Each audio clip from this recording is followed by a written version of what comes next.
¿Qué tal, chicos? ¿Cómo están? Vamos a dar inicio a la clase de lo que es el día de hoy. Y el día de hoy corresponde ver un poco de lo que es fisiología de la degeneración y regeneración nerviosa. Realmente vamos a ver este tema de manera breve, pero concisa. Y de igual manera, si llegan a tener alguna duda o comentario, por favor, háganmelo saber.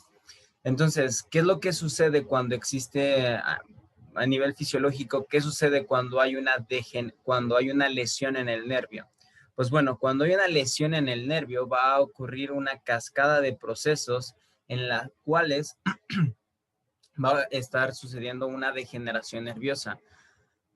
Lo primero, una de las cosas que o dos fenómenos que van a suceder dentro de esta degeneración va a ser algo llamado cromatólisis y una degeneración walleriana. Nosotros aquí, si podemos observar en nuestra imagen, tenemos en la figura A, tenemos lo que es al nervio y vemos cómo hay algo, un objeto punzocortante, lesionando a este nervio. Inmediatamente cuando se lesiona el nervio, ya sea por una compresión, por una tracción o por un traumatismo, va a ocurrir lo que les había mencionado, una cromatólisis y una degeneración walleriana. En la figura B nosotros estamos observando estas dos circunstancias. Ahora, la degeneración walleriana va a ser la destrucción celular de la parte distal del nervio. Si ustedes aquí alcanzan a notar, existe una degradación de todo lo que es la parte distal del axón desde el punto donde fue el traumatismo hacia la parte distal empieza a haber una destrucción celular. Mientras que de la parte proximal a la lesión, la parte proximal hacia el nervio, va a ocurrir lo que es el fenómeno de cromatólisis. Ahora, la cromatólisis, ¿qué es? Pues bueno, lo que sucede es un conjunto de procesos en donde el cuerpo neuronal se llega a hinchar, hay un desplazamiento del núcleo hacia la periferia y la sustancia de Níssil se empieza a dispersar por todo el cuerpo celular. Y nosotros lo alcanzamos a ver bien.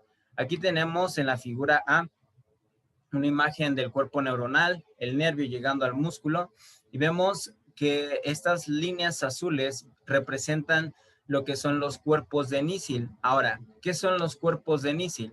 Son células cuya función es sintetizar y transportar diferentes proteínas. Pero cuando existe la lesión, estos cuerpos de Níssil van a pasar que se dispersan a lo largo de todo el cuerpo neuronal. ¡Pum! Se empiezan a dispersar y esto hace que a su vez el cuerpo neuronal se llegue a hinchar. El núcleo se llega a alejar o se llega a alejar de la periferia o se va a la periferia. ¿Con qué finalidad? La finalidad es como lo dice aquí en la diapositiva, es alejarlo de la lesión. Esto va a permitir que al mantener, digamos, el núcleo fuera de la lesión o lo más lejos de la lesión, el núcleo se mantiene intacto para poder ayudar a una posterior regeneración. Entonces, eso es la cromatólisis. Hay una hinchazón, el núcleo se aleja de la lesión para protegerlo y el cuerpo de Níssil se empieza a dispersar a lo largo de a todo lo largo del cuerpo neuronal. ¿Y qué es la degeneración walleriana? Esta degeneración walleriana ocurre aproximadamente entre las 48 a 96 horas después de la lesión y es una respuesta inflamatoria en el cual se va a ver una destrucción celular. Hay una expresión elevada de citoquinas, de factores de crecimiento, de hormonas. O sea, empieza una cascada de procesos en las cuales prácticamente se va degenerando ese nervio para destruir, digamos, empieza a haber una situación de macrófagos y empieza a destruir todas estas células posiblemente dañadas en la lesión. Después de este proceso de degeneración, va a comenzar el proceso de regeneración nerviosa.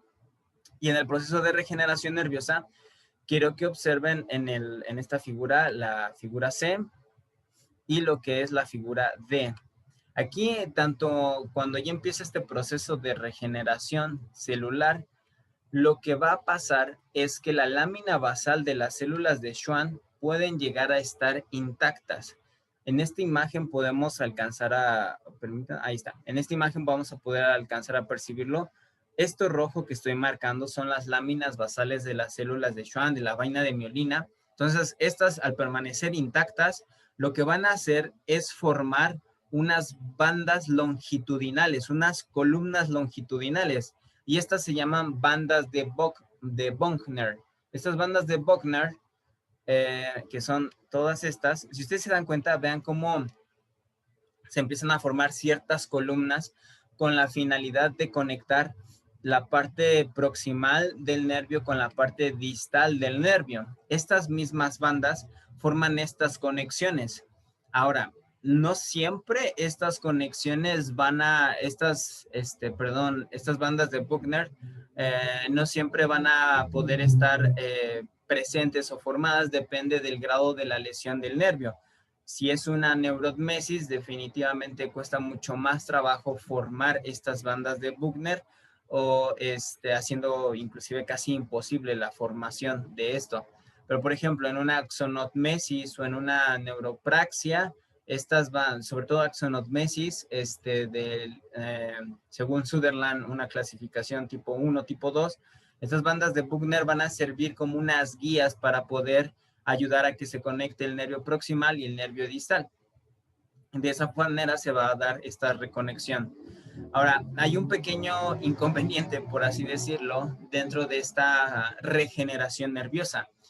Y es que uno pensaría que estos túbulos al final van a terminar conectando con el órgano final, es decir, con los mecanorreceptores, con los termorreceptores, de manera, digámoslo, intacta o de igual manera. Sin embargo, dentro de esta regeneración puede llegar a ser que, supongamos, se disecciona una parte del nervio y esta parte del nervio llegaba hacia unos mecanorreceptores, hacia corpúsculos de Pacini, hacia corpúsculos de Meissner, y dentro de sus tantas ramificaciones que tiene este nervio, en lugar de que el nervio conecte justamente con el receptor que le llegaba a corresponder, puede ser que le toque, que si este receptor iba o tenía que estar conectado con el receptor, una terminación nerviosa libre, ahora se conecte con un receptor de Merkel.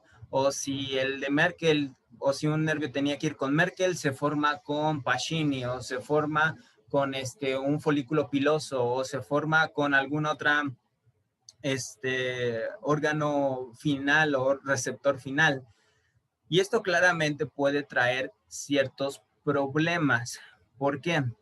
Porque al no haber una reparación congruente con sus receptores finales, esto puede llegar a explicarnos por qué algunos pacientes poseen ciertos déficits propioceptivos, ciertos déficits en cuanto a la mecanorrecepción, en cuanto a la percepción de temperatura, o inclusive puede ser o ayudarnos a explicar un poco por qué ciertos pacientes pueden sufrir de una alodinia o pueden llegar a presentar de una hiperalgesia, ya que estos receptores se han conectado el nervio se terminó conectando con receptores que no le correspondían. Entonces, de esta manera nosotros vemos que a pesar de que haya una regeneración, debemos nosotros como profesionales de la salud, a través de lo que son las técnicas de reeducación sensorial, ayudar a que estos nervios también vayan se dirijan de manera correcta para que se conecten de mejor manera con lo que es el órgano final o el receptor final que les vaya a corresponder.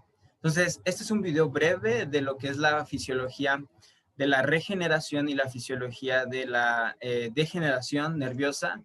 Así que si tienen alguna duda, ya saben, pueden escribirme para preguntarme sobre las dudas o algún comentario, pues estoy a su disposición.